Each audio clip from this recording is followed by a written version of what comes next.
Okay, I think we'll get started. It's 10:01 or 1:01 or 12:01, wherever you are. Great to see everybody today. I'm Marilyn Wilson, managing partner for WAV Group, and just excited to see you guys. It's a crazy world we're living in these days. I'm sure you all agree. So it's fun to just start to talk about things. And I would love for you guys to if you have questions or comments or moments that you want to talk about here, please put it in the chat. I'd love to, make this a kind of a two-way dialogue between me and you guys, because I know everybody's got great perspectives on what's going on. I wanted to say hi to a bunch of you guys, James and Jan and Jerry and Joe and Caitlin and Mike, and there's a lot of people here today, so it's great to see you all. Hey, and Vicky, good to see you. So let me just jump in. So we're going to talk about a few things today. First, we're going to start just talk about MLS policies. There isn't a whole lot of news there. And then we're going to talk about the latest rounds of big money moves in real estate, because there's so many of them. Then we're going to talk about some things, hopefully to get some thoughts going and some questions from you guys on, preparing our organizations for the future and for the world that's changing so quickly, and what can we do to better prepare ourselves for that. I'm also going to talk about some interesting things that are coming out in the market, and some things we've been publishing about proving the value of the MLS. I want to talk about showing appointment software, because clearly that's a big piece of news that's happened not too long ago. And then I'm going to share a study that we're just about to publish on broker data efficiency. So we got an interesting blend of stuff today. But again, please feel free to ask questions or jump in, because we want to answer any things that make sense for you. Okay, so just again, the new MLS policy. We just had NAR mid-year. Hopefully we're going to have NAR annual live, which is great. IOI, I think, is coming live. So these meetings are starting to come back online, or not back online. We're going back online. The meetings are coming offline. But there was just two things that were changed. One was that the policy requires that the property for all residential listings filed with the MLS be disclosed and available to MLS participants and subscribers at the time it is submitted. And where an address does not exist in a parcel or a lot or things like that, the identification number or legal description of the property's location must be filled in with the MLS. The change does not preclude sellers who need privacy from keeping their address or entire listing off of publicly available displays. So in other words, someone could put their listing on the MLS and just say, I don't want it on IDX, for example, or I don't want it to be syndicated, things like that. So there are ways that people have, high-end listings, celebrities. We've heard stories of where I don't want my family to know what I'm doing, things like that, that they can be exposed to the MLS participants, but not to the public. So that's still possible. And then second, the MLS policy to facilitate the display of sales data in non-disclosure areas. And I know some of you on the call are from Texas, you're non-disclosure. So you can still display the sales data in non-disclosure areas to allow at local discretion the prohibition to display the sold price of a property. I know some Texas groups do ranges of sold prices.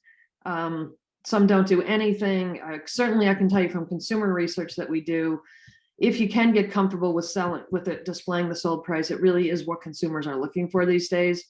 And when we don't do it, they tend to go other places to find it, right? So something to think about for sure, that this is a good example of where we've sort of always done it this way, right? It doesn't necessarily mean that that's the way we should be thinking about it in the future, because if publicly available data helps generate business opportunities for realtors, the MLS really needs to think seriously about what's the right thing to do for that.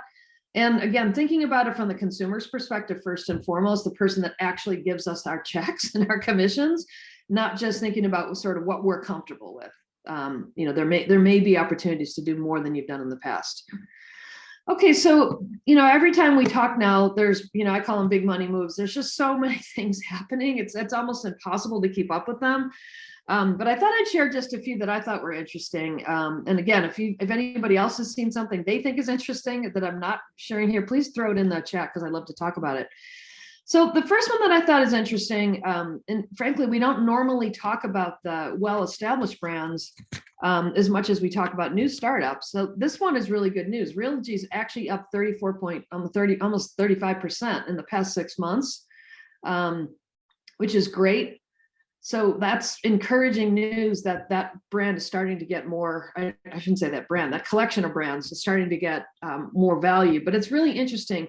Pay close attention on this screen to the market cap. That's basically what the market says that the overall company is worth, right? So you see here the market cap for Realogy is 2.15 billion. Okay, so basically 2 billion for round numbers. But I want to show you some comparisons that I thought were very interesting. So here's Compass. Compass had their IPO back in April. And interestingly, their chart for the same 6-month period is just the opposite of Realogy. So their value started out at about $20 a share, and it's way down into about 14 right now in the last 6 months.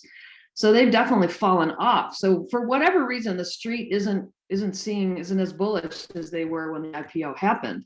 But look at this market cap. They're at 5.8 billion, or let's just say 6 billion for round numbers. They're 3 times the size of Realogy in terms of valuation. And yet Realogy's got pretty much not every brand, but a lot of the major well-established brands that have been around for a long, long time. So the street is still not recognizing the value of, so many of the brands that you guys are probably part of. Now, this is interesting too. So let's go back to prices, right? So let's just look at this real quick. So yeah, Realogy's at $18 a share. Compass is at about $15 a share. Zillow's at $115 a share, which is insane. And you can see again, same 6-month time frame. Look what's happened. Their market has actually fallen off slightly. I mean, it's still at $115 a share, right? But it has fallen off a bit. But again, look at that market cap. So remember what I told you. Realogy was 2 billion. This is 28 billion. So it's actually 14 times more valuable than our largest collection of really well-established, powerful brands. So, you can take that for what it's worth. It's just interesting to see, what the sort of the stock market has valued. And of course, the amount of revenue that these guys have been able to generate is significant too. It's just interesting to compare them and to see what's happening with their stock. Interestingly, Zillow has recently turned a profit for the first time, and yet their stock has fallen off. So does it make any sense? Does the stock market make any sense? Probably not. But anyway, just for perspective.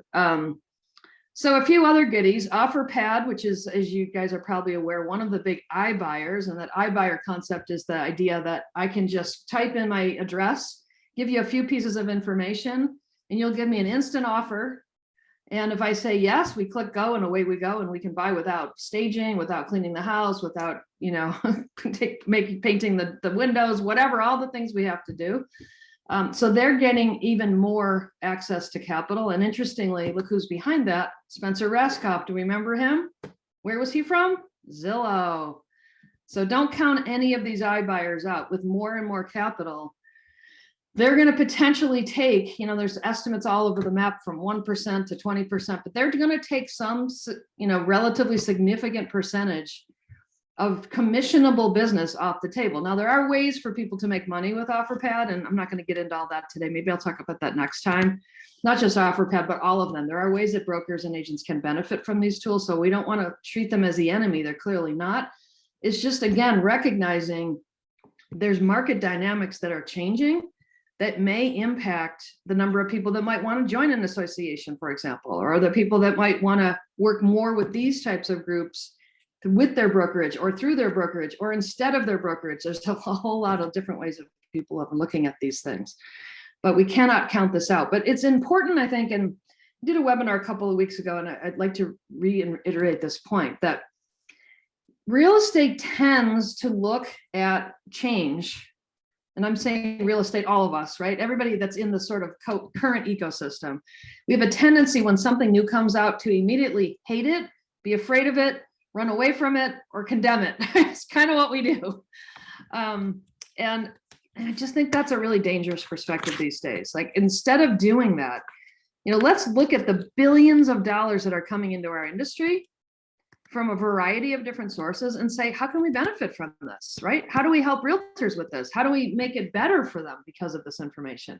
How do we potentially morph our organizations to think more about how are we inclusive to groups like this? And not just this one, all of this new money that's coming in, right? And importantly, very, very importantly, how do we make sure we don't do anything to negate them or somehow become exclusive of them. The Department of Justice doesn't like it at all when we do that. So we've got to be really careful. But I guess what I'm asking is, instead of us all, and I think we all do this at first, we see a big announcement, we're like, oh, what does that mean? I guess that's a natural reaction, and that's fine. But we really have to get beyond that and say, okay, what could it mean? How could it be a positive for us? How can we become part of it? How do we make it a valuable thing for realtors? How do we make them somehow educated about it? There's a lot of different implications, right? But let's not just pretend these folks don't exist, or hope that they won't exist, because they are going to exist. And there's going to be more and more new business models coming in as this whole concept of prop tech, as they now call it, is continues to evolve. Matterport, that's another one. Great product, lots of brokerages, lots of photographers use these kinds of things. That one's going public as well. And interestingly, I've talked to a lot of the principals over there.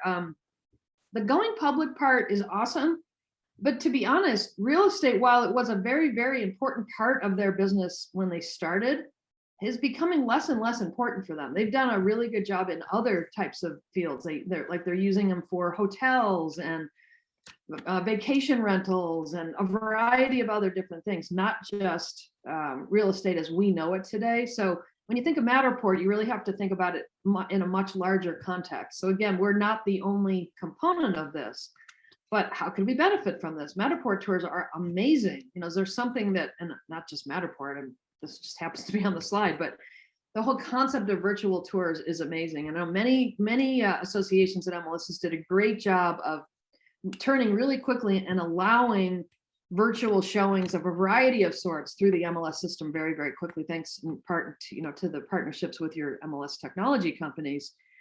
But I think even though we're all starting to open up again, and people are starting to do things live, I'm not sure we're ever going to go back to exactly the way we did it before. And I'll give you an example. So what if I'm moving, and this happened to me, I moved to California, right? I wanted to look at about 35 properties. My realtor just loved me because we really had no idea what we wanted, where to live, what a certain price would buy in this particular market. And so we looked at a bunch of properties. So what if instead we could have looked at 35 really well done 3D tours with floor plans, which are very important to consumers, by the way, and this dollhouse concept that Matterport does, which I love. What if we could have looked at 35 and then we could have said to our agent, you know what, we really only like these 3. So what would we have done? We would have saved ourselves time. We would have saved our agent a bunch of time and probably a lot of frustration. And we would have used technology effectively. The agent would have supplied it, which would have helped us believe that they were really trying to help us, right? You can see how this all can work, right? So again, it's not on off. COVID definitely changed our perspective on virtual, and I think improved all of our comfort level with virtual, but I don't think we're necessarily going to just get rid of all this stuff. There's efficiencies that we found with having to travel less, with having to drive to many tours less, et cetera, right? We need to think about what can we hold on to? What can we take with us that's going to be really valuable, and that again can help the realtor be, even more effective at their jobs. Now, this one's a biggie too for those of you that are Matrix customers. CoreLogic accepted a $6 billion offer from a private equity firm that was several months ago, and just within the last several days has announced that they're coming off the public market, and now they have become a private company owned by a private equity firm. Okay, so what will that mean? What does that mean? Who knows, right? It could mean a lot of different things. It could mean that this private equity firm, and if I were them, I might do this, unfortunately. If I looked at the amount of value that MLS organizations and, of course, their clients get for very little money. If you think about all the software, you can basically run your entire business from the software that's provided from the MLS, right? I mean, you can list your property, you can promote your property, you can sell your property, you can transact. If you have transaction management, you can process the transaction. You can pretty much do a whole lot of things. Now, it doesn't mean brokers don't have things in addition to that, but nonetheless, that software, which is absolutely mission critical for every realtor, is very, very inexpensive. So could they change that pricing? Could they say, yeah, we don't like that pricing anymore? Now, granted, many of you have long-term contracts, but when those contracts come up, could it change? I don't know. Could they look at all the different divisions that they have? Because the folks that bought them are very focused on data. So as you know, CoreLogic has a very large data division that's much larger than their MLS division. Would they ever think about spinning off CoreLogic, the matrix as we know it, and spin it off, or Realist as we know it and spin it off to another company? Possibly, right? We don't really know. But if I were you guys, and you work with Matrix, and even if you don't, because doesn't mean Black Knight won't get sold or some of these other kind of Flex won't get sold, is to think about what all those what ifs might look like, what the upsides of this kind of a program might be, and what the potential downsides would be, and what would you do and what will you do to protect yourself, chase the upside and protect yourself from the downside. Instead of, which a lot of us are, I have a lot of people just like, oh my God, what does that mean? Is that my whole world going to change? Is my software going to go away? I mean, sure, any of those things might be possible, but instead of like sort of getting emotional and like overreacting to it, which many of us have done, including myself, think about logically, what could it mean? What would you do? So let's just play out a scenario. What if CoreLogic said, you know what, we don't make enough money on MLS software, we're gonna discontinue it? That's a possibility. I'm not saying they would do it, and please don't quote me on any of these. These are scenarios, right? I don't have any inside information about any of this. But with that, would you think about, maybe I should have another MLS software available? Maybe I shouldn't make everyone have to use this one for fear that at some point something might change about it, right? These are the kinds of things I think we need to think about. We tend to be one size fits all, right? We have one MLS system, one tax program, one transaction management system, one showing appointment. And we'll talk about that one a little later. And then if something changes, we're like, ruh-roh, now what are we going to do, right? So it's a good time to think about it before you get to that place, right? It's also really important to look at your contracts, and with change of control clauses, data protection clauses, things like that. Can any of that change when someone else purchases the company? Go back and look at those contracts that you've got and make sure you feel good. And if you don't know what to look for, certainly we can look at it from a non-legal perspective, but you probably want your attorneys to look at it too. Hopefully they already did. But just wait. Tomorrow there's going to be something else. It's just every day there's something. We're just in a very, very exciting and yet volatile time within real estate. All right, so to that point, and I kind of prefaced this a little bit in my last section of this, but I want to talk about what are some thought processes and things that we need to do to really protect the future of associations and MLSs. And I got to tell you, I'm kind of worried about a few things. Is I've been really engaged a lot lately with local associations and MLSs. I'm seeing some things that kind of scare me a little bit, and see if any of these, if you guys can relate to any of these yourself. Oh wait, Joe had a question, but when do that the Zillows of the world? Yeah, so he was saying, when do the Zillows of the world, are they able to use our data and continue to try and push agents and realtors out? I mean, that's certainly one opportunity. I'm not sure why they would do that necessarily, because you're the ones that curate all the data for them. How would they get all those great listings if you guys weren't out on the street doing all your hard work, right? But that's just an example, Joe. You're right. Like, are there scenarios of what if they decided they were going to sell directly to brokers and sell directly to agents, and they didn't need MLSs anymore? What would that look like? That'd be one example, right? You could do a million different scenarios, but with not so much like we're worried, oh no, what's going to happen, more on if it did happen, how would we respond? And we've done these kinds of scenarios before in meetings. And what's really exciting about it is sometimes you come up with ideas as you're looking forward to some, bad headline that you don't want to anticipate. And you come up with something, you're like, wow, that's a great idea. And then it's like, well, why don't we just do that right now? We don't have to wait, right? So sometimes it gets you an unexpected opportunity that you might not have thought about as you were going down a particular scenario. All right, so I'm gonna just kind of start with our good friend Albert. I kind of feel that we're in a little bit of the zone right now, that we're seeing all these things coming around us and all these things changing, and it's all crazy out there. And yet when we come back to our own home businesses or home associations and MLSs, we're like, yeah, we're good, we're fine. It's like, but wait, aren't there something that all of these changes are going to make us have to do differently? And so, that's the first thing is like, are we really thinking fundamentally about this whole ecosystem and all this money coming in and all these people changing sort of the roles that they play and the role that the MLS and association is going to play over time? And be really objective about it, not saying, well, we're great and people love us and we're always going to be here, which is true. People you are great and people do love you. That doesn't still mean that you are always going to be there. So that's really the question. And here's one that I hear all the time, right? So there's all this stuff happening and people will say, yeah, but that stuff doesn't really apply to my market.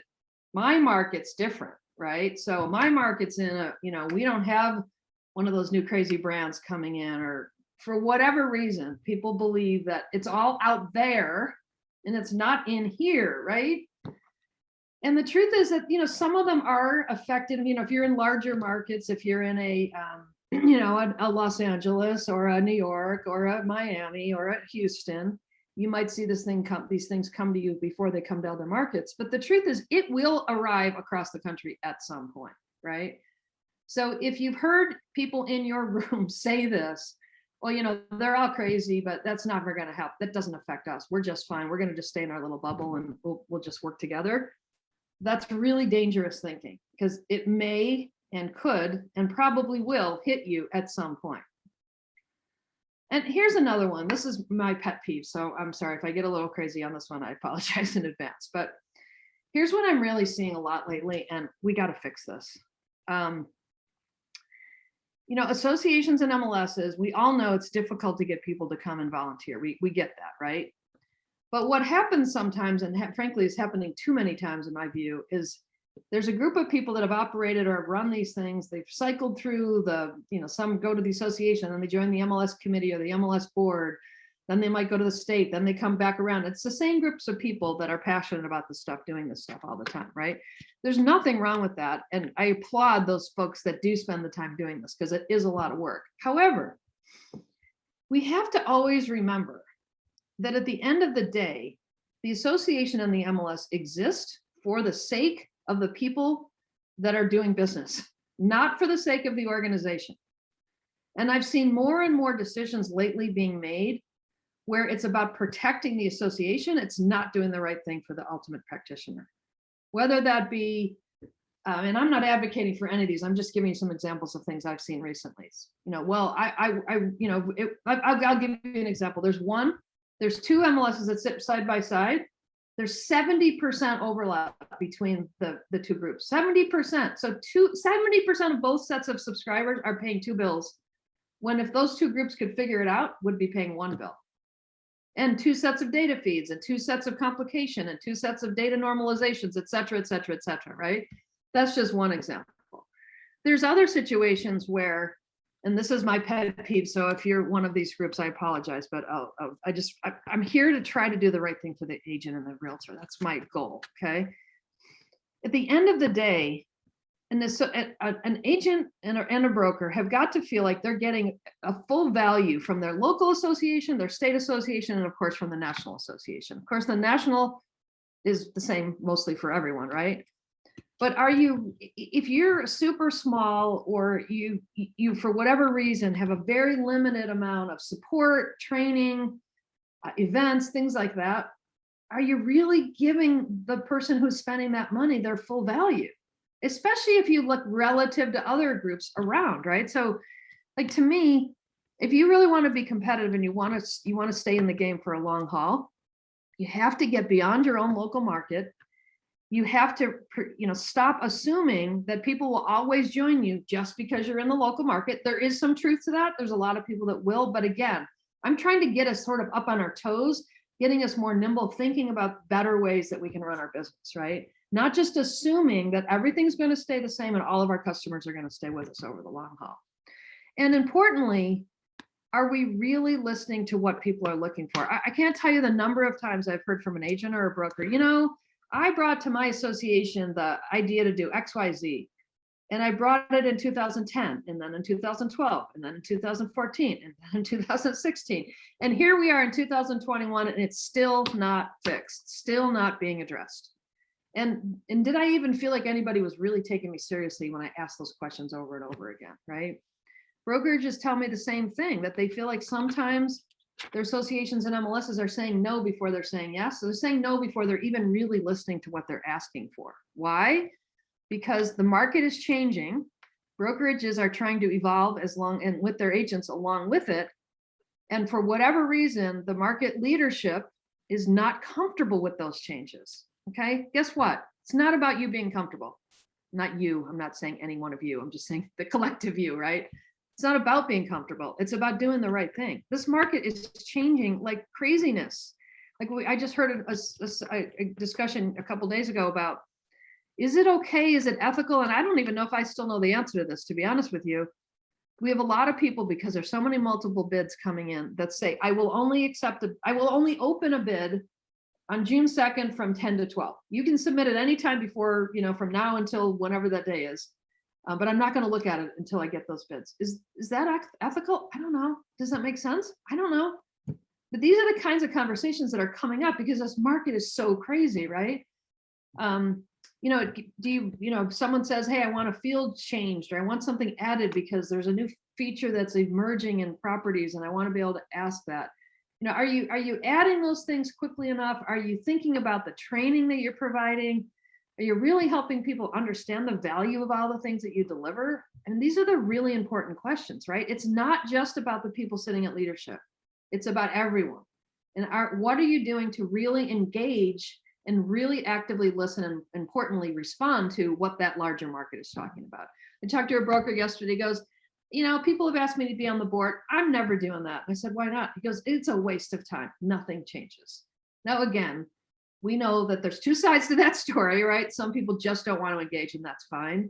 But there's the bigger message I'm trying to deliver is when you really sit back and think about the decision-making process, think about the discussions in your boardrooms. Are you really actively thinking about the entire marketplace, or are you focusing on those that are in the room, or worse yet, things we've always done because they're comfortable? That's my point. So think about that. Okay. Here's another one. Okay, I've heard so many times, well, we don't like that other board, or we don't like that MLS, or that person used to work here, and she blah, blah, blah, blah, blah, blah, blah, blah, blah. High school kinds of drama. I hear this stuff all the time when it comes to associations and MLS. It's like, guys, we've got to get over this crap. It's just not getting us anywhere, right? We got to think about moving forward. We got to thinking about this like a business. And most importantly, thinking about the businesses that we're supporting, right? That's the real issue. It isn't if somebody likes someone or someone doesn't, or we trust them or we don't, or all that other stuff. If there's a true business need, we've got to get through that crap and we've got to keep moving. And it's that simple, right? And so it's time for all of us to sort of pick ourselves up by our bootstraps and say, yeah, I know I'm not comfortable with that particular thing, but when I ask the objective questions of my man or my my realtors, they're telling me that's what I need to do. We got to get it done. So it's just time to kind of get past this stuff. This is the stuff that slows us down. And let's go back to some of those financials I showed you earlier, right? Zillow worth, what did I say, $28 billion. Do you think they get in a boardroom and they sit and they talk about, oh, I'm not comfortable working with that guy over in that department, so I'm not going to do it? You think that ever happens? And here's the other thing. This is a broker analogy, or even an agent analogy. If a broker has an agent that comes to them and says, I really need you to help me do XYZ, and they don't do it in 1 month, they don't do it in 3 months, they don't do it in 6 months, do you think that agent stays with that brokerage?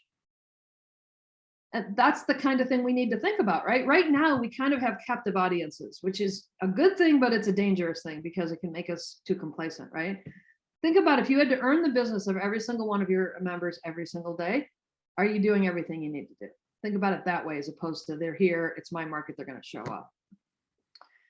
All right, so just a couple of other things. We can't be afraid to swim against the tide. Just because one market says that's the right thing to do, that doesn't mean it's the right thing to do for your market, right? There might be some unique nuance in your market that has to be addressed, and you've got to do it, and you can't be afraid. Not only to go against the sort of the industry thinking, but importantly, even within your own board of directors, right? If you've got something and you think it really makes sense, then I don't mean disrespectfully, obviously, I don't mean arguing with people, but presenting a well thought idea about something that's based on what's happening in the actual business. This is really all of our responsibilities to do this. As you know, I do this regularly. I'm doing it as we speak. So you're not alone on this, but you got to think about it. This is another one, slaughtering the sacred cows. If you've got committees for the sake of having committees, you've got task forces for the sake of having task forces, just get rid of them. Why spend time and energy on something that's really not moving the needle anywhere? It doesn't make any sense. And again, this is a thought process. It's a mindset shift, right? Like, just because we've always done it that way, just because we've always had this event or always had this committee or always had this, whatever it is, and especially if you've always chaired it, because we've all done that, right? And you in your heart know it's really not viable or relevant anymore, let it go. Because we've got things that are very serious coming at us from a variety of sources, and we got to clear the decks for the important stuff, right? So the world's not going to end if a couple committees go away or anything like that. If you don't believe it's doing something for the business legitimately, then get rid of it. And this is another one. This is kind of Marilyn's approach to life.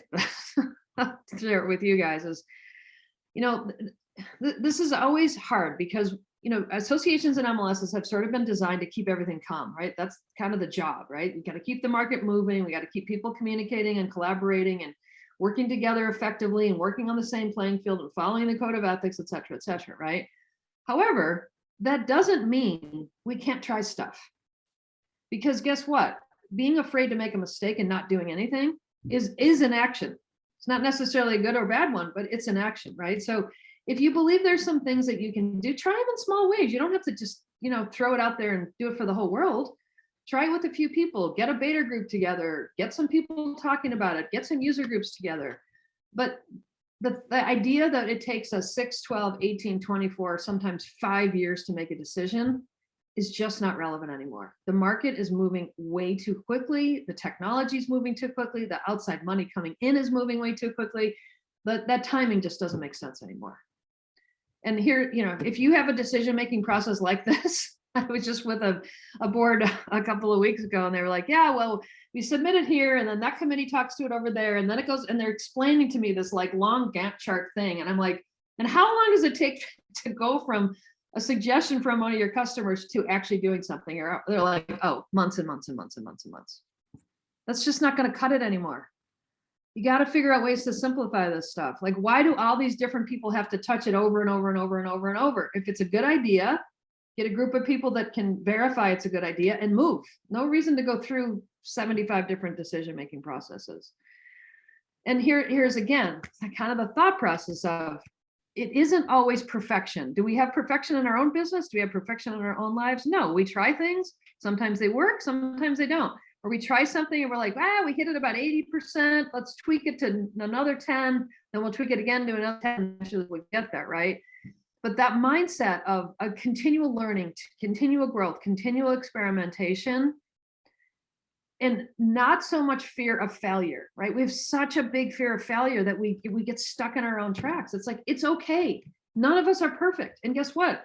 Sometimes the biggest innovations that have ever happened in our world happened by accident, right? Someone did something, and the next thing you know, it's like, oh my God, I didn't know I was doing that, but look what's happening. That's even better. Let me go get that done, right? So again, mindset. You see where I'm going with this? It's like, we've got to start thinking much more nimbly than we have in the past. And here's one too, that this is another one that gets us in trouble. We've got to really get serious about. NAR has told us forever that associations should not depend on two things. They should not depend on either direct MLS revenues, if they own and control it, and if you're part of a regional MLS, you should not count on any sort of a distribution, dividend, contribution, whatever it's called, in your association budget. No, you should never count on that money. The association should be built to support itself and should be built to be viable on its own. And yet more, and I shouldn't say more and more, but many, many, many, many associations do not operate that way. They depend completely on their MLS. Some of them charge very high prices for their MLSs so that they can fuel the deficits that they're seeing on the association side.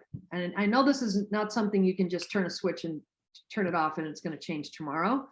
But if you're one of those groups that's relying heavily, or in some cases almost exclusively, on the monies that's coming out of the MLS, you got to really think about that, because you've got to make sure the association's relevant, right? It's got to do what it needs to do in a way that's people are willing to pay for it. At the end of the day, right? It's a product, it's a company. We have to think about it like that and say, what is it that makes it valuable enough for people to want to belong to both organizations, not just the MLS? We've done so much research, and we'll ask people, if you didn't have to join the association to get the MLS data, would you join? Usually it's in the 80% range of people that said, no, I would not. That's really scary, right? We've got some work to do to figure out, well, why is it that they don't believe that their association's as valuable as other things? So what if, here's just some things for you to think about that I've thrown out there as to kind of thought starters. So one is, what if we just said yes more often? What if someone says, yeah, that's a great idea. We bounce it across, the staff and or the exec committee, and everybody says, yeah, that makes sense. And we just moved. And then we adjusted later if there was, and I don't mean like we're going to take the company and turn it, I'm talking about small things, right? Sometimes the things that drive people crazy is one small detail that really, when you look at it, you're like, yeah, that kind of makes sense, right? It's not a downside for everyone else. It's a significant upside for some group of your audience. Say yes, see what happens. Here's a biggie too. I hear this a lot. In fact, the other day, within a matter of 4 hours, I heard from 3 different AEs, 2 of which had quit and 1 of which was about to quit. And the reason they wanted to quit is they were so frustrated with that convoluted process that I was just showing, and with their inability to execute against the strategic plan that their board had agreed to. So we're starting to lose, and these were not insignificant people. These were really smart, strong leaders, which we have many of course, in real estate. So it's, again, something to think about is, what's the role of the board versus the staff? Can we go deep on understanding the strategic plan and the details of what we're going to focus on and why we're going to focus on them, the budgets associated with the resources needed, the timelines, et cetera, and importantly, the benchmarks we're going to use to measure them, right? Spend the time on that, and then empower the staff to execute against them so they can move more quickly and they can get the things done that you need as quickly as you need them. We tend to sort of say, well, it's our job as the board to sort of, approve things. I mean, I worked with one board, the entire membership has to approve something that costs over $1,000 that wasn't budgeted, $1,000. This is a budget of like $1.9 million. It doesn't make sense anymore. These, the folks can't move as quickly as they need to do what you need them to do if we're tying their hands like that. Okay. Here's the thing, again, let's, like I was just mentioning, try a bunch of small things. Just try little innovations here and there. You can even do it, maybe not roll it out to the whole market. Just try, 5%, 1%, some small percentage of your membership, and see what they have to say about it. And again, this is kind of the apologize later thing, right? What if we just made some decisions that we think they're based on, input we've gotten from our members. It's something that we need. Let's just make it happen, and let's do it quicker, sooner than later, not later than sooner, which is what we've done historically. And this is a really important one. One of the reasons why the same folks are involved with the associations and MLSs is that they're the only ones that are willing to spend the time and energy. And thank you to all of you that are those people, because it's a lot of work. We know that. But what if we thought about ways to make it more fulfilling to get other people involved? What if we could make them feel like, wow, their voice really did get heard and a decision did get made quickly because of something that they asked for? Demonstrate that if you give us ideas, if you engage, you will get to feel fulfilled and you will get to feel like you're making a difference because you're able to make an impact. That's what we hear so much is, I have no interest because I can't make an impact. Nothing's going to change. We're going to think about it the same way we've always thought about it, and it is what it is, and I'm just going to go on and keep selling real estate. That's not good, because a lot of those folks that are out there really, really actively selling are the ones that really understand the marketplace better than others, right? We want them involved. So again, what can we do to make it more fulfilling for them? And maybe you ask some of those folks. That's the first thing. Ask them, why have you never gotten involved? What turned you off to this? Why did you think it's not worth your time? That's at the end of the day what they say, right? I'm busy, I'm selling a bunch of stuff, I don't have time. let other people do it. Well, that's not a very responsible answer, but again, there may be some things we can do to affect their ability or their interest in becoming part of it. Okay, enough of my soapbox. So sorry about that, guys, but it just had to be said. Okay, let's talk about a different element of defining the value of the MLS too. This is another fun project that just came out from Bright MLS. I don't know if any of you were on the CMLS brings it to the table. You might have seen this, but Bright MLS is the second largest MLS in the country. They have 95,000-ish subscribers. They cover 40,000 square miles, and they also cover 3 huge cities, Baltimore, Philadelphia, and the Washington, D.C. metro, okay? So it's a huge, huge, huge MLS.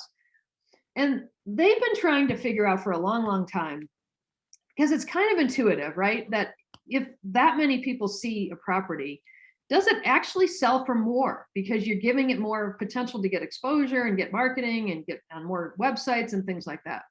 So they did a study, and they're still in the midst of it. I shouldn't say, I said they're doing a study. They're not even done yet, but they looked at almost 500,000 properties that were sold from January 1st, 2019 through the end of last year. They used public records so that it was, officially sold and officially recorded.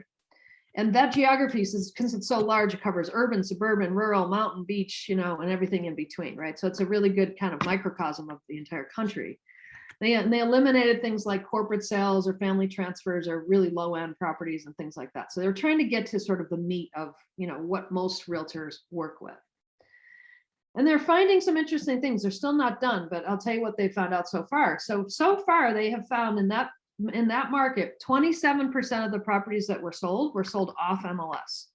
Now, what they don't know yet is why, right? Was it an office exclusive, or was it purely someone said, no, it's I want to sell it myself, or for whatever reason, why was it off the MLS? They're still kind of categorizing all that 27%, but that's a significant amount, right? Well over a quarter of the business.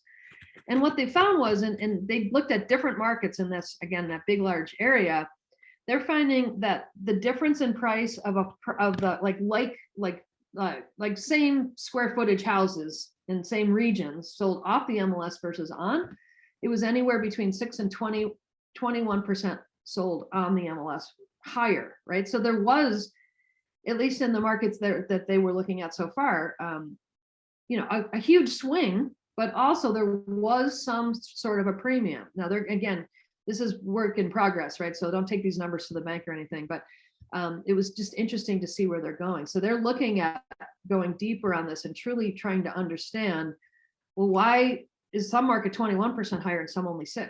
Is it just the market dynamic? Is there something, changing? So they're going to dig more into this, but it's a really interesting, project that I would follow for all of your sakes. And there may be a chance down the road too, that if one of you guys wanted to take the same methodology and repeat it in your marketplace, there may be a potential for you to do that. So we could see what these numbers look like around the country. Is it a market by market difference? Is it, certain geographies or certain types of properties or certain price points or certain types of square footage? Is there some commonality? It'd be really interesting to see. So they're working on that, which I think is, fascinating stuff. And here's one of the things kind of driving their interest in this, and of course in all of ours, is there's a big push in some parts of the country for people to sort of limit exposure of their listings, and some brands specifically are going really aggressively after this, right? Saying, no, well, we'll just expose it to our own little private network, and we'll do the right thing for you. So no question about whether or not that works or not, and what's happening. That's not what I'm here to talk about. But what I'm worried about is if you somehow limit the exposure of a property, and somehow someone that wanted or could have or was interested in buying that property didn't see it because it was somehow pulled off into some little smaller microcosm instead of the MLS, are we setting ourselves up for fair housing issues, right? I can see the headline now. It's something about, realtor community limiting access to properties of, but we're in a very, very, very volatile, sensitive time in our country's history about all of these issues. And not to mention fair housing being around since 1967 or something. I don't know. It's been around for a long, long time, but it's something to think about, right? So, what can we do as associations, especially, to really drive home the fact that access to properties through the MLS is part of when we say fair housing, what we mean transparency, we mean access, right? When it's on the MLS, it gets pushed to, hundreds, if not thousands of sites, depending on the size of the marketplace. It gives everyone a chance, if they've got any kind of opportunity, even with the internet somewhere, to see these things, right? So something to think about. Again, something I'd love you guys to talk about offline if you get some time. Okay, so here's another way of talking about the value of the MLS. We've talked a little bit about this before, but I thought it was worth repeating given in the context of this Off-MLS conversation. For those of you that have ListTrack, and if you don't have it, it's a proper product that's free actually to associations and MLSs. But what it basically does is it helps you understand all the different places where the MLS facilitates exposure of listings and what it does, right? So I'm going to use an example. This is Valley MLS in Huntsville, Alabama. They have about 4,000 subscribers and only about 1,000 actives. I think it's even less than that right now, to be honest. So it's a little scary. I'm sure some of your markets might look like that. And this report that I'm showing you here, this is their last 1 week, that through all of the different things the MLS facilitated. It's 1 million views, over 1,200 leads, 4,300 favorites, and 175,000 shares, okay? So that's a lot of business activity that this MLS is generating, and it's the same everywhere. I've looked at these reports around the country, it's the same. So if you just translate that a little bit, so basically that 1 million views is like 1,000 views per listing per week that the MLS is generating. It's generating 1 lead on average per listing per week. It's averaging 4 favorites per listing per week and 175 favorites per listing per week, right? You see how that's a lot. When you dial it back down to the individual realtor that would benefit from this stuff and is benefiting from this stuff, I don't think they have any idea that this is the type of business generation opportunity that most MLSs are generating for them, right? So, and this is, again, it's a free program. That's literally just a screenshot from their report. It's super simple to do this, but we're not taking advantage of this enough. We're not helping people understand how to take advantage of it, importantly, in their listing presentations. So I want to give you just a reality check. Here's an example. This is, again, Valley. Okay, so this is from a week. Zillow in 1 week delivered 3.1 million views. So that's a lot of views, right? If views are important to you, that's a really important place for your MLS or for your data to be supported. There's a lot of views also. In this case, they have Paragon, Valley MLS, HomeSnap, et cetera, right? But what I want you to look at is the other report, which is really interesting to me. So views, Zillow wins it, beats it, Realtor is strong, homes.com is strong, all those big sites are strong. However, look at inquiries. Inquiries are where business comes from, right? Look at, so Zillow went from 3.1 million views to 175 leads. That's it, out of 3.1 million views. On the other hand, Paragon, which is the MLS system, HomeSnap, which is provided by the MLS, Valley MLS, which is provided by the MLS, and IDX, which is provided to brokers from the MLS, all of those, thousands of leads. These collectively were like 3,000 leads. So when you talk about the value, what is it that people really want? Yeah, traffic's great, but we really want inquiries, right? That's where business comes from. And so again, grab 2 screenshots. You can show this in a report, write an article. And in fact, I've got articles on the WAV Group blog if you want to see some examples. And this is a great way, if you do this over and over and over again, it starts to drive home the fact that putting things on the MLS not only provide exposure like we just talked about, which is awesome, it also provides business opportunity. And isn't that what everyone's looking for? So a broker wants to help their agent get leads and get listing and get referrals. The MLS is doing a heck of a job helping them, and yet they don't understand that. And then there's simple things with, and again, I'm not trying to pitch ListTrack. It's not about that. It's about the thought process, right? They happen to build this and it's free. So it's like, why not take advantage of it if you can? But they provide these sellers reports. So an agent can set it up and it can push out every week. And the agent can send to the consumer all these things I was just showing you. They can take credit for it. It's just a really undervalued tool, but it's about the mindset. It's like, are we thinking about the MLS as a marketing partner to its customers? Because that's really what we are at the end of the day, right? We're a huge distribution channel. We're a huge promotion channel. And yet we're not taking credit for that. And it's not about us getting credit. It's about the fact that the realtor can use it to sell or get listings, right? That's really what they're trying to do right now. We have ways to enable that. What if they took that, one of these charts and said, here's all the things I'm going to do in my listing. I'm going to put it in the MLS. I'm going to put it on HomeSnap. I'm going to put it in homes.com. I'm going to put it in Valley, and I'm going to put it on all the other broker websites. Wouldn't that be a great way to show to a customer how serious you are about promoting their property? And it's all here, it's free, it's super simple. We just got to take advantage of it. Okay, so here's just some examples of things to do. So you could share your list track work weekly to your subscribers via articles, social media posts, videos, whatever. You could share the rankings of top producers to help them appreciate the MLS, because sometimes they don't think you guys do anything for them. You do a lot for them. You can provide training on how to use the product, and I think the company probably does that too. I'm not really sure. Show people how to promote those reports in listing presentations. And just think again about more promotional and partnership language in the promotions, right? We tend to think of ourselves more as we're just here to support you, we're going to stay out of the way. But the truth is people need our help. It's getting more and more expensive to go to these third parties, lead generation sources and things like that. We're here, we've been here, they've contributed, and it's, we say we, the we is all of us, right? Anybody that's participating is providing and making this system more valuable. And let's take advantage of that. All right, let's see, we got about 8 minutes. I'm going to talk a little bit about showing appointment software. I know this is a topic that a lot of people are looking for. We're in the midst of doing a complete summary of all these, which we'll share with you guys when we're done. But I wanted to just kind of get you some ways to think about how to make a sound decision about this process, right? So I guess I should mention, I think most people know, but let me just mention again, Showing Time was purchased by Zillow, which set off a flurry of activity of people saying, oh my gosh, we've all got Showing Time. We all don't want to be working with Zillow on this. Good or bad, right or wrong, whether that was a good decision, a good reaction or not, that's what the reaction was, okay? So with that came a myriad of new people. Now, CentriKey, the showing service, was already building something. ToursAs was already building something. Some of these other folks had been dabbling in it. HomeSnap jumped in a big way.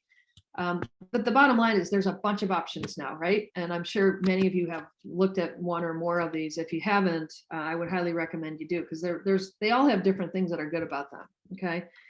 But so now what do we do, right? So we had one. Some people are fine with staying with one, and there's nothing wrong with that. Other people are saying, well, I'm not sure I want to be with them. Should I drop them? Should I look at others? What do I do, right? It's a big decision for a lot of companies. So, there's a few things I would think about. The first is it time to provide a choice for showing appointment software, right? Should you think about, and even if you like Showing Time and keep it, should you offer another alternative? Because there may be some people that don't want to work with Showing Time. There may be people that simply just don't like the product, not because of any political reasons, they just don't like it. But it goes back to what I was talking about earlier, is when we provide these one-size-fits-all kinds of approaches, we kind of set ourselves up, because if anything changes in that one relationship that we're not comfortable with, we don't have a backup plan, right? And so I'm seeing now a lot of associations and MLSs, because showing appointment software is offered on both sides of the fence. Some it's association, some it's MLS. But I'm seeing more and more people saying maybe it's time for us to think about giving people a choice. What does that look like, and how do I do that, and how do I make that decision, right? But and again, it's not just about showing appointment software. We might want to think about this as we think about all of the tools that we offer. Do we offer different subscriptions with different technologies for people? There's a whole bunch of things we can talk about with that. But I wanted to just help you think through, how do we make the right decision? And this is some work that frankly, we've learned the hard way too. So I'm sharing some of our perspective. But the first one is, we hadn't heard of any of these companies, what feels like 15 minutes ago. Now there's like 100 of them. They're coming out of the woodwork. Everybody's got one, right? So before you say, well, that one looks good, I'm going to go buy that, really verify what they've got, right? How far down the road are they? Is this thing really built? Is this just a demo? How many customers do they have? Like, vet them out to say, like, how serious are they about this? And here's one thing that we're seeing that I'm really excited about, because when you look at most showing appointment software systems, they're really listing agent centric. It's all about helping you enable people to go look at the property. What's not in there in many of the ones that I've looked at is the buyer's agent side of the fence. Like, as we know, there are tons and tons and tons of buyers out there right now, and many, many agents that are supporting them, right? So can we think about a tool or a collection of tools potentially that looks at both sides of the transaction and effectively deals with what both types of realtors need as they're going through the process? Here's a couple of really important questions. One is the depth of capital. Like, okay, who's funding it? How much money do you have behind it? Is there money coming in, beyond it if they need more? And importantly, what does your development team look like? Is it a guy in a garage? I've talked to a couple of them. I'm like, are you in a garage? It sounds like you're in a garage. It does not sound like you're in a real company. And then others have huge depths of character, right? So it's important to understand. These are questions that wouldn't normally look at when we're vetting a product, but in this case, it's really important. Another one, test and verifying support. As we gathering this data, everybody says, oh, we have 24/7 support. Like, what does that mean? What does that mean you have 24? Does that mean you've got some blog somewhere I can go look up something? Or does that mean someone will pick up the phone at 3 o'clock in the morning if I need something, right? So don't take any of this stuff at face value. Go and look at what they're actually doing. In same question, who is doing your support? How often, how many people are there? What kind of dedicated support would we get as the association and MLS leaders in addition to our customers, right? Understanding their path and timing for suggestions and upgrades. Some of them are beautiful demos. They just look gorgeous, but it's all fake. It's just pretty pictures, right? And there's nothing wrong with that, because if we can see their vision, that's a good thing. But on the other hand, we need to understand real timelines. Like, when will this thing really be live, and what will it really happen? And importantly, if you've got a current system, see what people are using, right? Because, for example, one of them that I'm hearing a lot of people questioning is the ability to have live coverage, right? So a lot of people pay extra for that right now. But I've heard from, and again, this is qualitative, this is the type of stuff you need to talk about in your own market, is, well, you know what, it takes longer. If I use the phone, it takes actually longer for me to confirm appointments. I don't even use it anymore. And so I'm seeing in markets usage dropping. So that's a good question. If you do have that right now, how many people are actually using it? Let me get that data and get real numbers, not, oh, a lot of people. Like, what does that mean, right? How many is a lot? Importantly, the ownership structure and the ownership intention, right? A lot of these guys are startups. They might be spun off in 10 minutes to somebody else. You don't know. None of us know. They probably don't even know, for truth be known. But again, when you look at that, what are they guaranteeing for data protection? Because that's what a lot of people are worried about with showing time is, well, now all that data is in there. Now Zillow's going to do something, and now a broker's competing against a broker, and they don't like that. And then really super important is make sure before you make decisions that you have some users take a look at this stuff. People that actually are, pretty active, they're scheduling appointments on a regular basis, either for their listings or, to look at other people's listings. So there's and here's one other one, and I'm going to pick on one, and it's not because I want to pick on them. I just want to get us all current, right? So Central Lock, owned by NAR, awesome. Will NAR try to do the right thing? Absolutely. Has NAR always tried to do the right thing? Absolutely. However, remember that ZipLogics used to be owned by NAR. So just because it's owned by NAR doesn't mean that it can't be sold. Okay. And again, I'm not picking on CentriKey because I think they have a really good product. I just don't want someone to say, well, I'm going to go with them because they're the safe bet.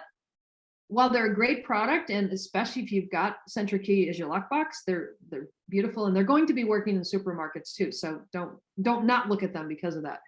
But my point is, treat everyone objectively as you can, and don't let those kinds of well, that's safer. Don't let those kind of decisions get in the way. Okay, it should be based on objective evaluation. Yeah, if a guy's in a garage and he's got $6 in his bank, he's probably not as safe a bet as CentriKey, right? Or HomeSnap or some of these bigger companies. But take a look at them very objectively. Don't take anything anybody tells you at face value. Okay. All right. Well, I am at the top of the hour, I think. I think that was my last one for today. Yeah, we're going to skip on this one. So lots to talk about there, as always. But I wish you guys the best. I know this is not an easy time to be running anything, especially with all the changes that are being made. But I want to help you wherever I can. So if I said anything today that upset you or got you thinking or whatever, feel free to always reach out to us. Just you can call me at Marilyn or email me at Marilyn, MARILYN at WAV Group, and I'm happy to talk to you more about it.